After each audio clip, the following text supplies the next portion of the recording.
অমাবস্যার অন্ধকারে কিষান অফিস থেকে রাত 10টা নাগাদে সেই ভয়ঙ্কর রাস্তা দিয়ে ফিরছে স্টেশনের উদ্দেশ্যে। অবশেষে কিষান সেই রেলওয়ে স্টেশনে গিয়ে পৌঁছল।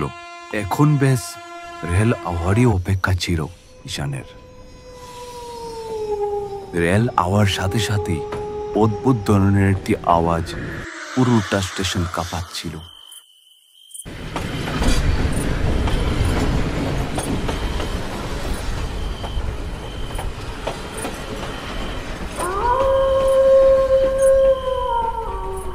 রেলের মধ্যে উঠার পর কিষান দেখে অবাক হয়ে গেল।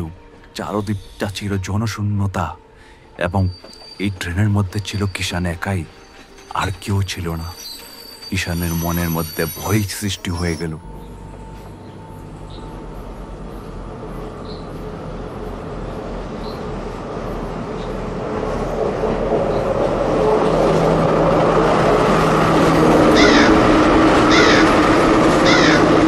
কিষান ট্রেনের সিটের মধ্যে বসে চিন্তা করতে থাকলো।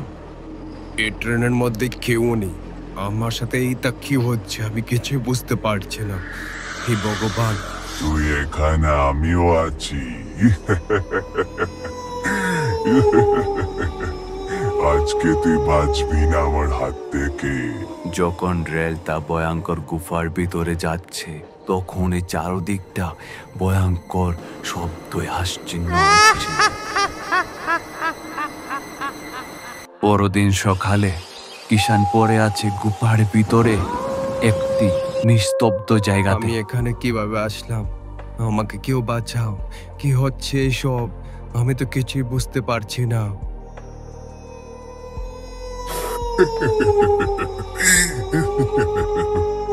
তুই বুঝবি কি করে?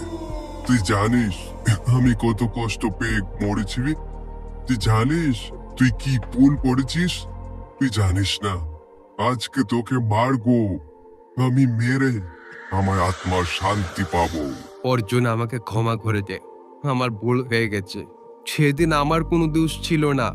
আমি ধাক্কা খাই, তারপর তোর উপরে গিয়ে পড়ি। প্লিজ আমাকে ভুল বুঝিস না, আমাকে ক্ষমা করে দে, আমি বাঁচতে চাই। মানছি তোর কোনো দোষ নাই, তুই অজানা আমাকে ফেলে দিলি। তারপর তো আমি অনেকটা চিল্লাচ্ছিলাম, ভাই তুই আমাকে তুলে নে।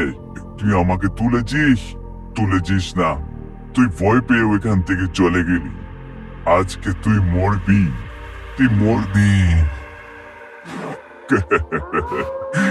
অর্জুন, আমাকে ক্ষমা করে দে, আমার ভুল হয়ে গেছে।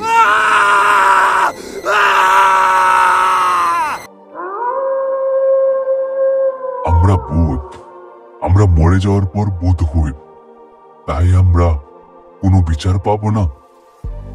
থাক, আমাদের বিচার লাগবেন। আমরা মরে গিয়ে আমরা আত্মা শান্তির জন্য লড়ব, প্রতিশোধ নেব।